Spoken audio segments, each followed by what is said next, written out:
복음으로 읽어본 로마서 오늘 49번째 시간입니다. 오늘은 너 정체가 도대체 뭐니? 라는 제목입니다. 너 도대체 정체가 뭐니? 예. 제가 어저께 밤에 설교 준비를 다 끝내고 이제 집으로 가다가 그 라디오를 틀었어요. 그랬더니 극동방송이 나오는데 그 양희은 가수인가요? 그 가수가 이렇게 노래를 부르는 게 나오는데 그때 번뜩 떠올랐어요. 그 양희은 씨가 그 후배들한테 그랬다고 하는 말이 유행어가 됐잖아요. 너 이름이 뭐니?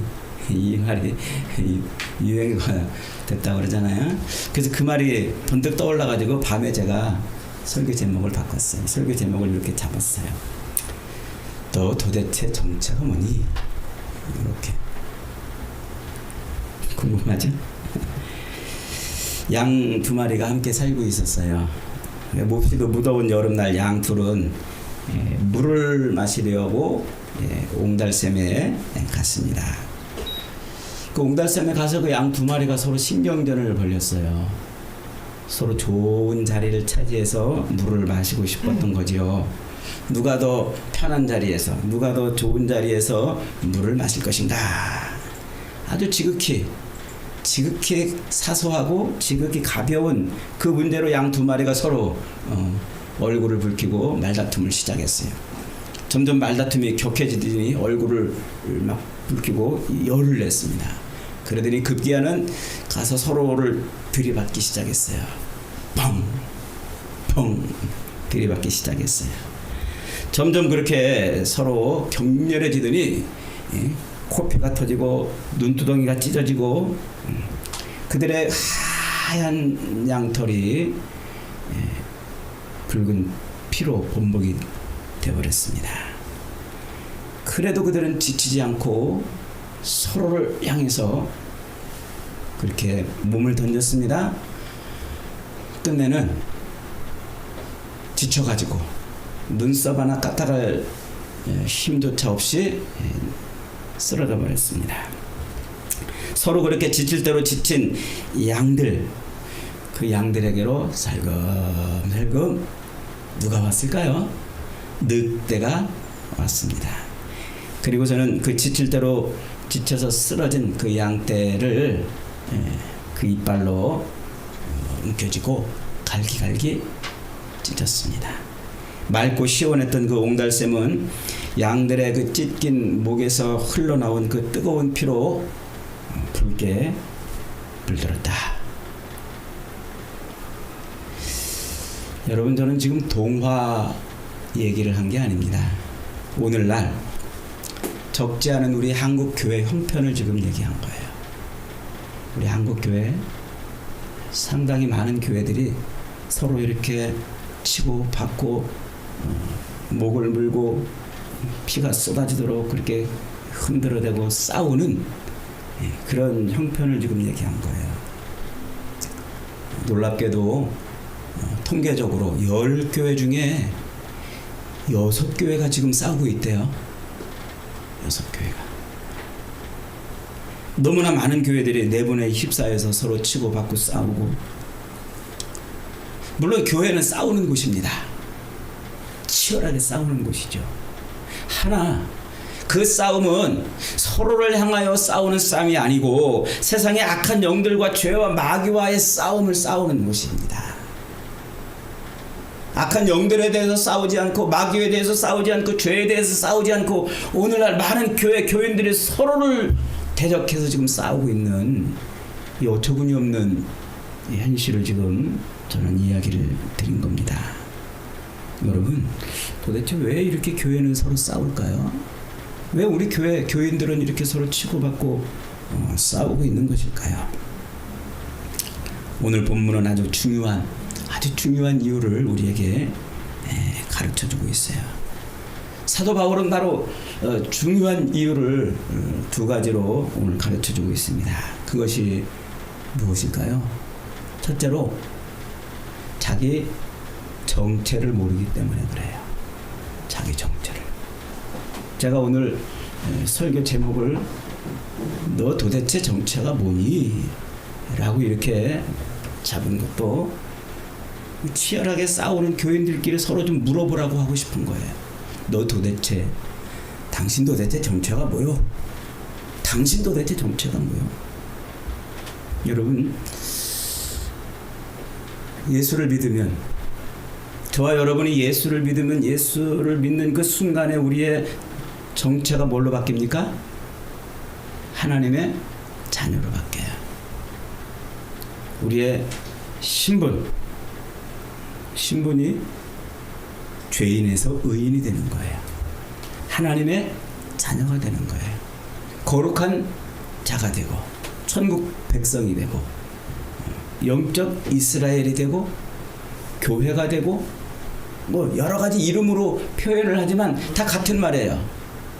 우리가 예수를 믿는 순간 우리는 우리의 신분이 바뀌고 우리의 정체성이 바뀌는 거예요. 그 정체성이 바뀐 그것을 설명하는 가장 최고의 표현이 옛사람에서 새 사람이 되었다는 거예요. 옛사람에서 새로운 피조물이 되었다. 새로 태어났다는 거예요. 거듭났다. 혹은 중생, 다시 태어났단 말이죠. 중생했다. 거듭났다, 중생했다, 다시 태어났다, 하나님의 자녀가 되었다, 하나님의 백성이 되었다, 천국 시민이 되었다. 이게 다 같은 말이에요. 우리가 거듭났다는 거예요. 새로운 사람이 됐다는 거예요. 새로운 사람. 예수를 믿기 전에는 죄인이었었는데 예수를 믿는 순간 우리는 하나님의 자녀가 되고 의인이 되고, 그래서 옛사람에서 새 사람이 되었다. 여러분 예수를 믿으십니까? 아멘. 십자가에 달려 죽으신 예수, 그 예수를 여러분의 구주로 확실히 믿으십니까? 아멘. 그러면 여러분은 새 사람이 된 줄 믿으시기 바랍니다. 아멘. 옛사람에서 새 사람이 된 줄 믿으시기 바랍니다. 아멘. 이게 여러분의 정체성이에요. 아멘. 옛사람에서 새 사람이 되었다. 더럽고 악하고 게으르고 이기적이고 자기 욕망을 채우기에 급급하며 살았던 그 옛사람에서 이제는 십자가를 짊어지고 가는 새 사람이 된 거예요. 새 사람이. 자기를 위해서 자기 욕망을 채우고 하나라도 더 움켜쥐어서 자기가 높아지고 대접받고 섬김을 받으려고 하던 그 옛사람에서 자기 인생의 주인이 바뀐 거예요. 누구로? 예수로 자기 인생의 주인이 바뀌었어요. 예수로. 이게 거듭났다는 거예요. 이게 새로워졌다는 거고, 이게 예수를 믿는 사람의 신분이 바뀌었다는 거예요. 정체성이 바뀌었다는 거예요. 여러분, 우리가 신분이 바뀌었어요? 정체성이 바뀌었어요? 그러면 당연히 뭐도 바뀔까요? 삶의 방식도 바뀌는 거예요. 삶의 방식도. 아기가 엄마 뱃속에서 응애하고 태어났잖아요. 생긴 게 목 쪼글쪼글 해가지고 무슨 번데기 같이, 비유가 좀 죄송합니다. 얘가 도대체 사람 구실을 할 수 있을까 싶을 그런 아주 그렇게 꼬물꼬물 그렇게 생겼지만, 그 아이는 엄마 뱃속에서 나오는 순간 신분이 뭘로 바뀐 거예요? 사람이에요, 사람. 그걸 짐승이라고 해서 돼지우리에다 넣는 사람이 있어요? 엄마 뱃속에서 나온 아이를, 그 아이를 짐승하고 같이 살으라고 던지는 사람이 있느냐 말이에요. 없어요. 그는 신분이 바뀌었기 때문에 사람이 사는 방식으로 살게 되는 거예요. 여러분, 이게 잊어버리면 안 돼요. 우리 그리스도인이 예수를 믿는 순간 우리 정체가 바뀌어요. 그러면 정체가 바뀌었기 때문에, 신분이 바뀌었기 때문에 그게 뭐도 바뀐다고요? 삶의 철학도 바뀌는 거예요. 삶의 가치관도 바뀌고 삶의 방식도 바뀌는 거예요. 그의 주인이 바뀌었기 때문에, 그의 주인이 바뀌어서 그의 삶의 방식도 당연히 바뀌는 거예요. 왕궁에 들어가서 왕자가 되었는데 여전히 다리 밑에서 구걸하는 방식으로 산다면 그는 왕궁에 있을 수가 없겠지요. 여러분, 그리스도인은 예수를 믿는 즉시 그의 신분이 바뀌는 사람이에요. 서서히 바뀌는 게 아닙니다. 여러분이 십자가에 매달려 죽으신 예수를 여러분의 구주로 아멘하고 영접하는 그 순간 여러분은 하나님의 자녀로 순식간에 바뀌어집니다. 아멘. 나이를 먹어가면서 바뀌는 게 아니고 세월이 흐르면서 바뀌는 게 아니고 천국 가기 직전에 바뀌는 게 아니고 고백하는 그 순간 여러분의 신분은 바뀌는 줄 믿으시기를 바랍니다. 그 말은 곧 여러분의 삶의 방식이 이제 달라야 된다는 말이에요. 신분이 바뀌었으니까, 여러분의 정체성이 바뀌었으니까 이제 예수를 믿는 그 순간부터는 여러분의 삶의 방식도 뭘로 바뀌는 거예요? 하나님의 자녀의 삶, 그리스도인의 삶으로 바뀌는 거예요. 그리스도인. 자기가 자기 주인일 때는, 옛사람일 때는, 예수를 믿지 않을 때는, 자기 인생의 주인이 자기였을 때는 자기 욕망을 채우고 자기 이기심을 채우고 늘 가는 곳마다 대접받고 늘 높임받고 늘 하나라도 더 움켜주려고 애쓰고 몸부림치며 살았던 그 삶의 방식에서 십자가를 지는 삶으로 바뀌는 거예요. 그리스도인의 삶으로 바뀌는 거죠.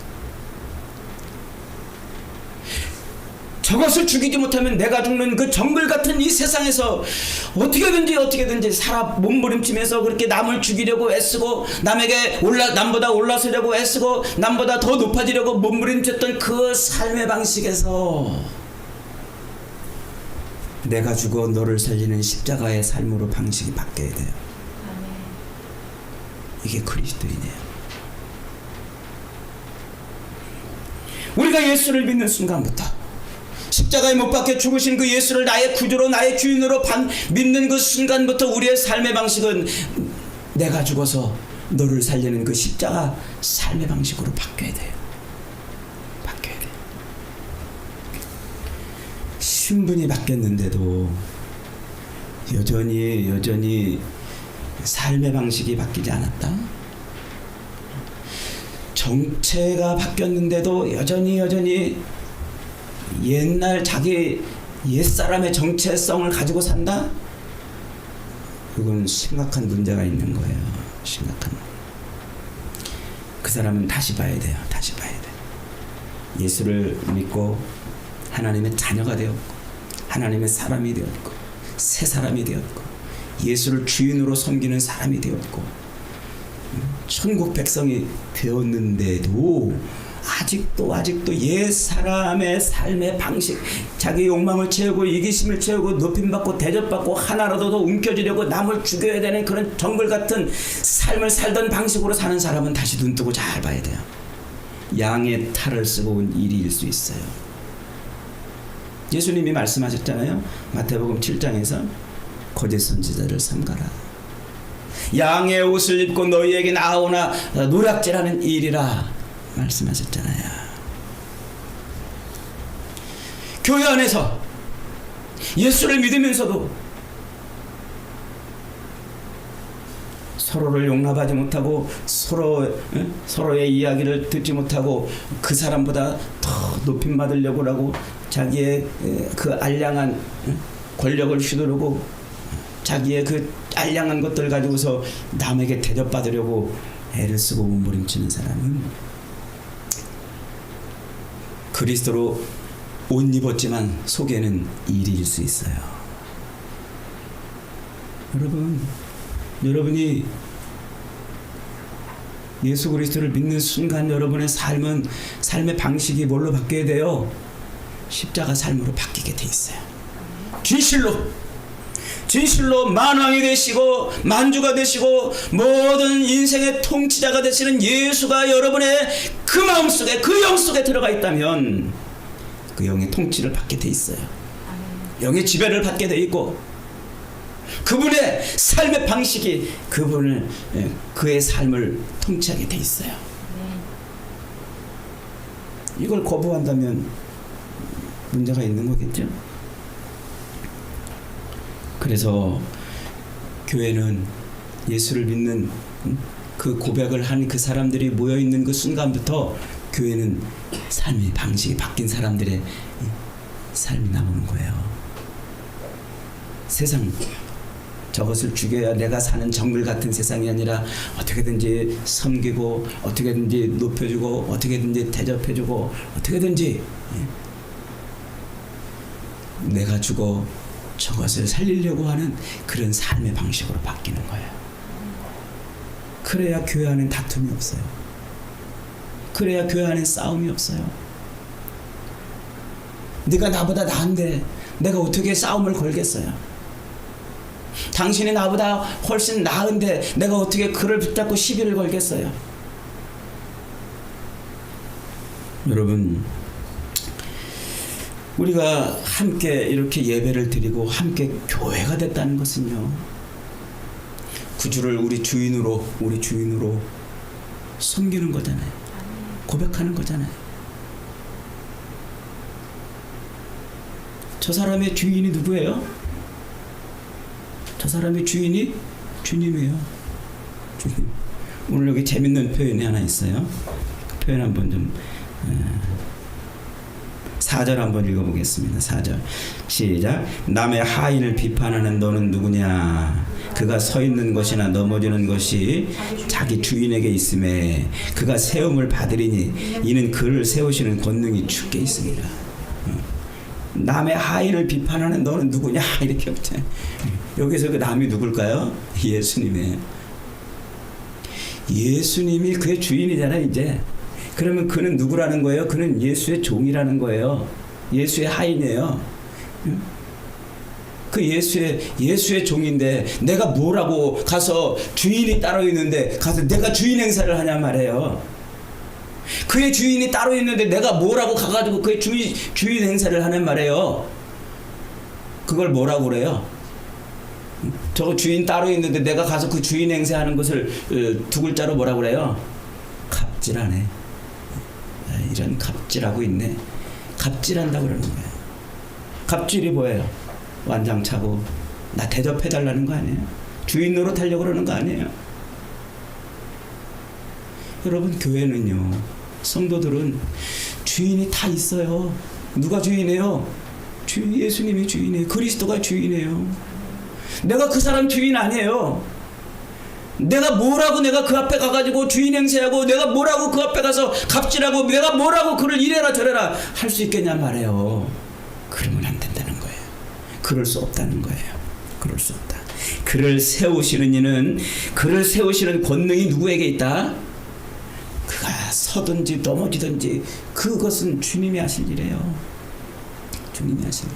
내가 가서 그가 넘어졌다고 야 왜 넘어져? 야 정신 똑바로 차려. 그럴 수도 없고 그를 세우든지 넘어지든지 주님이 하시는 거예요. 그러니까 우리는 이 원리를 잊어버리면 안 돼요. 이 원리를. 간혹 보면 교회 안에서 서로에 대해서 그렇게 비판하고 손가락질하고 그러는 사람들 많잖아요. 자기 그 사람 정체를 한번 들여다봐요. 그래서 교회에서 싸움 거는 사람들 보면 가서 꼭 물어보세요. 너 정체가 도대체 뭐니? 양의 옷을 입고 온 일일 수 있어요. 정체. 그래서 바울이 지금 그 얘기하는 거예요. 우리가 그리스도 예수를 주로 섬기고 그분을 아멘으로 믿는다면 우리 정체가 바뀌었기 때문에 당연히 뭐도 바뀐다? 삶의 방식도 바뀌어야 된다. 옛사람의 삶의 방식대로 살지 마세요. 남을 시기하고 미워하고 손가락질하고 비판하고 남을 어떻게든지 깎아내리려고 하던 그 옛사람의 방식을 버리세요. 교회 와가지고 여전히 남을 흉보고 남을 비판하고 손가락질하고 뒤로 수근수근하고 남에게 대접받으려고 하고 남보다 높아지려고 하고 남에게 이래라 저래라 갑질하려고 하는 그 옛사람을 버리세요. 버려야 돼요. 버려야 돼요. 그래야 우리가 그리스도인이에요. 내가 죽어 너를 살리는 그 길을 걸어가야 돼요. 그런 믿음으로 살 수 있기를 주님의 이름으로 축복합니다. 첫 번째는 정체를 모르기 때문에 다툼이 일어난다고 그랬어요. 두 번째는 아직 수준이 도달하지 않았다는 것을 알아야 돼요. 순식간에 신분이 바뀌지만 그러나 아직 뭐가 아직 안 됐다? 수준이 안 된 거예요. 수준이. 제가 여러 번 예를 드리잖아요. 엄마 뱃속에서 애가 응애 하고 태어나가지고 그 갓난 애기, 그 피덩어리 같은 애기가 누워가지고 뭐 해요? 금방 벌떡 일어나가지고 어이구 어머니 저를 낳으시느라고 감사합니다. 고생하셨습니다. 이제 어머니 조금만 계세요. 제가 금방 어머니 행복하게 해드리겠습니다. 이러고 벌떡 일어나서 막 뛰어가 나가서 일하나요? 우리 성곤이 그랬나요? 누워가지고 그냥 저게 도대체 앉은 자리에서 그냥 똥 싸고 오줌 싸고. 개도 안 그래요. 개도. 저 우리 집 강아지 이렇게 키워보는데 아주 요만할 때부터도요 지가 어디다 똥 쌀 때 알더라고요. 야, 신기하게. 그 어린 것이 뭐 어떻게 하는지. 근데 사람은 그 개만도 못한 거예요. 그 어릴 때는요 앉은 자리에서 똥 싸고 오줌 싸고 배고프고 찡찡거리고 그냥 자기 안 봐준다고 찡찡거리고 자기 안 돌봐준다고 막. 야, 진짜 아휴, 상전이 그런 상전이 없어요. 그래도 어머니가 어떻게 해요? 그래도 어머니가 어떻게 해? 그놈이 내 자식이니까 가서 돌보는 거예요. 그 똥기저귀 갈고 전 물리고 자다가도 이러면 그냥 가가지고 그냥 돌보고 그러는 거예요. 왜? 아직 수준이 안 된다는 걸 알기 때문에 그런 거예요. 수준이. 여러분 우리가 예수를 믿으면 금방 무슨 성령의 사람으로 금방 확 바뀌는 거 아니에요. 신분만 바뀌었지 아직 수준은 아직 옛사람보다 못한 수준이에요. 옛사람보다. 예수를 믿는데도 아직 땅의 것을 바라보고 예수를 믿는데도 아직 예수가 자기 삶에서 어떻게 역사하는지도 모르고 그냥 예수를 믿는데도 세상 사람들이 그러는 것처럼 자기 신 앞에 나가서 비나이다 하면은 다 되는 줄 알고 그렇게 그런 삶을 살아요. 말씀의 젖을 먹고 은혜를 가족들의 돌봄을 통해서 은혜를 입어서 그가 장성한 분량이 이르는 데까지 수준이 자라가야 돼. 수준이. 그래서 교회 생활은 뭐 하는 거예요? 우리 수준을 높이는 삶이에요. 그래서 열심히 뭐 하는 거예요? 하나님의 말씀 붙들고 씨름하면서 이 말씀의 젖을 먹어야 돼요. 기도하면서 그 악한 영의 방해 신앙생활하고 그가 그리스도의 사람으로 성장하는 나를 죽여 너를 살리는 그 십자가의 길을 능히 걸어갈 수 있도록 그를 기도로 우리가 서로 협력하고 돕고 그렇게 하는 일을 마귀가 방해하잖아요. 그걸 우리가 서로 부둥켜 안고 지켜주고 격려해주고 세워주는 거예요. 그게 교회의 삶이에요. 우리 그 삶을 살아내야 돼요. 그 삶을. 교회는 세상이 아니에요. 교회는 내가 대접받으려고 그러는 것도 아니고 교회는 종교적인 삶을 사는 곳이 아니에요. 바울이 지금껏 로마서 앞장에서부터 계속 반복해서 말한 게 뭐예요? 예수를 믿는 것은 종교적인 삶으로 바뀌는 것이 아니라 옛날에 율법을 의지하고 살던 삶에서 이제는 예수를 의지하는 삶으로 바뀌는 그런 종교적인 삶이 되는 것이 아니다라고 말하고 있잖아요. 예수를 믿으면 제일 착각하는 것 중에 하나가 뭐라고 그랬어요? 그래서 착하게 살아야 되는가 보다. 그리고 윤리 도덕적으로 어떤 기준을 설정해 놓고 그거 살면은 예수를 잘 믿는가 보다 그런다고 그랬잖아요. 여러분, 예수를 믿는다는 것은 예수님이 내 안에 들어오셔서 내 삶을 완전히 통치하시는 나의 주인이 되는 거예요. 이 삶에서 이 세상에서 그 삶을 이루어내는 거예요. 완전히 주님이 내 모든 삶을 통치하는. 그게 잘 안 되잖아요. 그래서 세상에 나가서 직장 생활하고 세상에 나가서 돈 벌고 그러면 그 돈이 아깝잖아요. 아까워서 이 돈의 주인 행세를 하려고 내가 그렇게 살아가잖아요. 근데 그 모든 돈의 주인이 누구란 말이에요? 예수란 말이에요. 그분이 내 모든 삶의 통치권을 가지고 있고 주권자가 되셔서 주관하고 계시잖아요. 그래서 그걸 잊어버리지 말라고. 야, 내가 네 모든 물질의 주인이야. 네 모든 삶의 주인이야. 그걸 잊어버리지 말라고 우리에게 11조 예물을 내라고 하시는 거예요. 안 내지잖아요, 잘.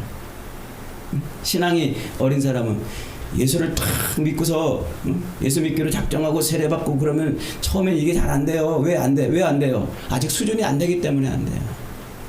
수준이 안 되기 때문에. 저는 그래서 여러분들에게 어떤 종교적인 계명을 자꾸 강요하지 않아요. 예배 시간에 늦지 마세요. 이런 얘기도 안 하잖아요. 한 번도 제가 그런 얘기 한 적 봤어요? 아직은 수준이 안 되기 때문에. 11조 안 한다고 제가 여러분 막 닥달하고 그런 적 봤어요? 한 번도 없어요. 헌금 설교도 잘 안 해요.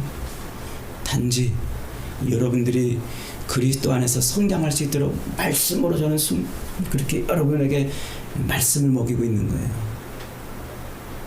쥐어 짜내면서 젖을 짜듯이 이렇게 말씀으로. 그러다 보면 여러분이 어떻게 되는 거예요? 점점 성장해지고 매일매일 삶이 그리스도 중심으로 바뀌어가는 거죠. 저는 그걸 기대하고 여러분과 함께 이렇게 교회 생활하고 신앙생활 하는 거예요. 오늘 여기 로마 교회 문제가 뭐예요? 먹는 문제. 예수를 믿었어요, 이제. 근데 아직도 이 사람들은 특별히 그 유대인이었는데 예수를 믿고 기독교로 개종한 사람들이 있어요. 그 유대인들은 어려서부터 율법을 지켰잖아요. 율법에는 우상에게 바쳐졌던 재물을 먹으면 안 돼요. 이 꺼림칙한 거야. 꺼림칙한 거.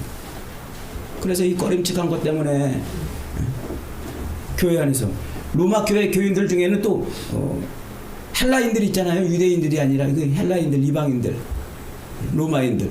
그 사람들이 예수를 믿었어요. 그 사람들은 어려서부터 뭐 우상에게 바쳐졌던 재물을 먹는 것에 대해서 아무 꺼리낌이 없어요.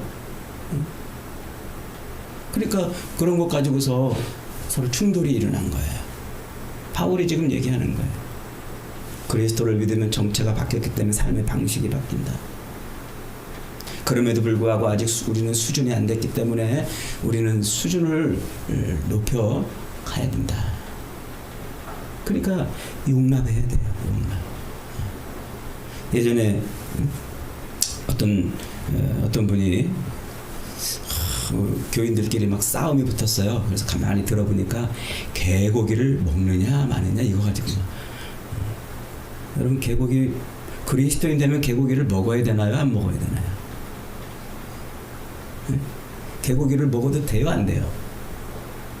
그러니까 한 분은요 절대 안 된다는 거예요. 왜? 율법에 금지하고 있기 때문에. 성경에 유대인들에게 히브리인들에게 주신 그 히브리 율법에 분명히 금지하고 있다 뭐 이렇게 말하면서 율법을 어기는 것이다 하고 막 아주 그냥 그 사람을 막 공격하는 거예요. 이 사람은 또 그게 유대인들의 율법이지 그게 오늘 우리 그리스도인들의 율법이냐 그러면서 막 먹어도 되는데 뭐 그러면서 막 둘이 막 싸우고 그러더니 둘 다 교회를 나갔어요.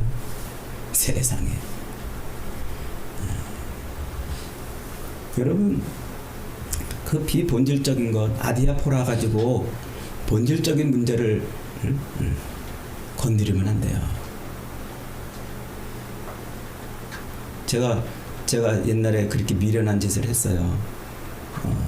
중학교 2학년 때인가요? 형들한테 물려 입은 교복이 옆에가 이제 가방을 이렇게 들고 다니니까 옆에가 쓸려가지고 이제 많이 낡았어요.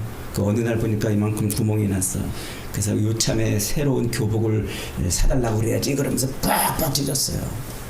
딱 찢어가지고 엄마한테 쫙 이러고 엄마 이제 교복 바꿔줘. 그랬더니 우리 어머니가 또 가난한 그 살림에 그 비싼 교복을 또 사입힐 수 없으니까 밤새도록 그것을 드르르르 누벼가지고 이따만큼 누벼놓은 거예요. 그 아침에 학교 가려고 새 교복을 딱 입고 가려고 하는 그 마음이 한순간에 와르르 무너졌어요. 그 누빈 교복을 딱 보는 순간 차라리 구멍 조금 났을 때 가만 내비둘 걸 찢어가지고 더 크게 누벼놨어. 얼마나 속상한지. 학교 안 갔어요.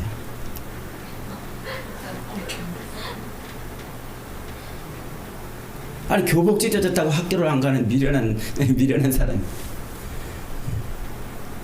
여러분 우리가 그런 비본질적인 거 그리스도 안에서 우리가 서로 이제 모여 있다면요, 우리는 다 사도신경 고백하잖아요. 예수를 다 고백하잖아요. 예수가 우리 주인이잖아요. 이제 예수의 삶으로 바뀌었잖아요. 십자가가 우리의 삶의 방식이잖아요. 그런데 비본질적인 거 가지고 서로 욕하고 서로 가슴에 상처를 주고 교회까지 나간다면 그게 얼마나 어리석고 미련하냐는 거예요. 우리는 수준이 올라올 때까지 서로 격려하고 서로 위로하고 서로 기도하고 서로 세워줘야 돼요. 그게 교회예요. 그게 예전에 이런 문제 가지고 우리 교역자들이 한번 신나게 토론을 해본 적이 있어요. 이제 그 어떤 분이 이제 교회를 남자분인데 이제 교회를 등록해가지고 잘 다니다가 이제 세례 공부를 하고서 세례를 받기로 했어요. 목사님이 이제 물어봤어요. 이제는 세례를 받으시는데 혹시 지금 술 드십니까? 술 먹습니까? 이렇게 물어봤더니 예, 술 먹습니다. 담배는 피우십니까? 물어보니까 네, 담배 피웁니다. 아니 그래도 목사가 이렇게 세례 질문을 하면은 좀 말을 좀 이렇게 가려서 지혜롭게 좀 할 법한데 술 먹습니까? 그랬더니 예, 먹습니다. 담배는 피우십니까? 네, 피웁니다. 목사님이 은근히 화가 나가지고 앞으로 끊으실 거죠? 그랬더니 뭐라고 그랬게요? 글쎄요, 노력은 해보겠습니다만 잘 될지 모르겠네요. 이런 거. 이게 이걸 가지고 이제 우리 교역자들끼리 이 사람에게 세례를 줘야 되냐 말아야 되냐 밤새도록 토론했어요. 세례를 받는다고 그래놓고 술도 먹고 담배도 피고 앞으로 끊겠습니까? 그랬더니 네, 끊겠습니다. 이렇게 하지 않고 잘 모르겠어요. 앞으로 노력은 해보겠지만 잘 될는지 모르겠어요 하는 요 사람에게 세례를 줘야 되냐 말아야 되냐 요 문제 가지고 토론을 했어요. 여러분이 만약에 선택해야 된다면 여러분은 세례를 주시겠습니까? 안 주시겠습니까? 네? 성권이는 줄 것 같아요. 네. 또 다른 분 안 줄 분 계세요? 저는 어느 편에 섰을 것 같아요? 준다에 섰을까요? 안 된다. 그래도 이게 예수님을 구주로 믿고 새 출발하는 마음을 보여줘야지 세례를 주는 거지. 그럴 마음도 없는 사람에게 그냥 예수 믿는다는 그 말 한마디 믿고 세례를 준다는 게 되겠냐? 그 두 가지 궁금하죠. 저는 어디에 섰는지. 혹시 제가 어느 편에 섰는지 아시는 분은 제 카톡에다 답을 주시면 제가 저는 그래도 줘야 된다 라고 이렇게 그래도 세례를 줘야 된다. 왜요? 그가 뭘 고백합니까? 그리스도 예수를 고백해요. 예수를 고백해요. 예수를 고백하면 다른 비본질적인 가지고 그를 평가하고 판단할 수 없어요. 그게 가장 중요해요. 그래서 바울이 이렇게 말해요. 3절에 보니까 강한 자나 약한 자나 모두가 다 하나님이 받아주신 귀한 성도들이에요. 또 7절에 강한 자나 약한 자는 모두 다 주를 위해 살고 주를 위해 죽기 때문에 그래요. 아직 믿음이 약한 자들도요, 다 주를 위해 살고 주를 위해 죽는 사람들이에요. 9절과 15절에도 보면 주께서 그들을 위해서 죽으셨다잖아요. 주께서 그들 때문에 죽으셨다고 말씀하고 있잖아요. 17절에 보니까 하나님 나라는 먹고 마시는 것이 아니라 성령 안에서 의와 평강과 희락이라고 말씀하고 있잖아요. 그러니까 그가 예수를 고백하면 신분이 완전히 순식간에 바뀌기 때문에 사람 대접해줘야 돼요. 수준이 아직 떨어졌지만 그 수준을 갖고 뭐 하는 거예요? 서로 부둥켜 안고 잘하도록 만들어줘야 되는 거예요.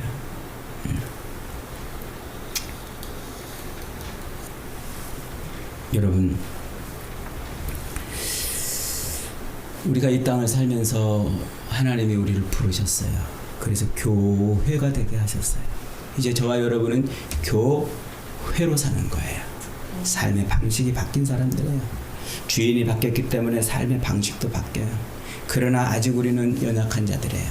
서로 부둥켜 안고 젖을 먹고 서로 격려하고 위해주고 그래야 돼요. 이게 교회고, 이 교회를 가정에다 비유하는 이유예요. 여러분, 가정에서 제일 왕이 누구예요? 아버지가 제일 왕인가요? 아니에요. 어린애가 제일 왕이에요. 어린애가 딱 태어나는 그 순간 가정의 모든 가족들은 그 어린 아이 중심으로 삶의 패턴이 바뀌어요. 걔가 중심이에요. 힘없는 사람, 연약한 사람, 돌봄이 필요한 사람이 왕이에요. 그게 가정이고 그게 하나님 나라예요. 힘 있는 자, 능히 자기 힘으로 뭐든지 할 수 있는 자가 대접받고 그가 높임받고 그가 왕자리에 올라서는 것은 세상이에요. 옛사람이고 그것은 하나님 나라가 아니에요.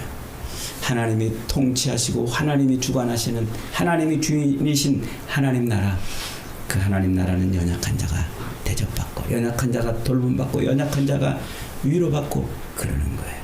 여러분, 어려서 모르는 것 때문에 비난하지 마세요. 어려서 못하는 것 때문에 왜 못하느냐고 그를 때리지 마세요. 어려서 못하는 것 때문에 왜 못하느냐고 그를 뭉개지 마세요. 그도 주님이 그를 위해 십자가에 매달려 죽으실 만큼 귀하게 여기는 보물이에요. 그래서 교회는 서로 섬기는 곳이에요. 서로 위로하는 곳이에요. 서로 내가 죽어 너를 살리는 그런 곳이에요. 우리 소풍교회는 그런 교회가 되기를 바랍니다. 저와 여러분의 삶은 이렇게 바뀌기를 바랍니다. 그래서 하나님이 우리의 삶에서 왕 노릇하시는 놀라운 인생을 사는 복된 인생들이 다 되시기를 주님의 이름으로 축복합니다.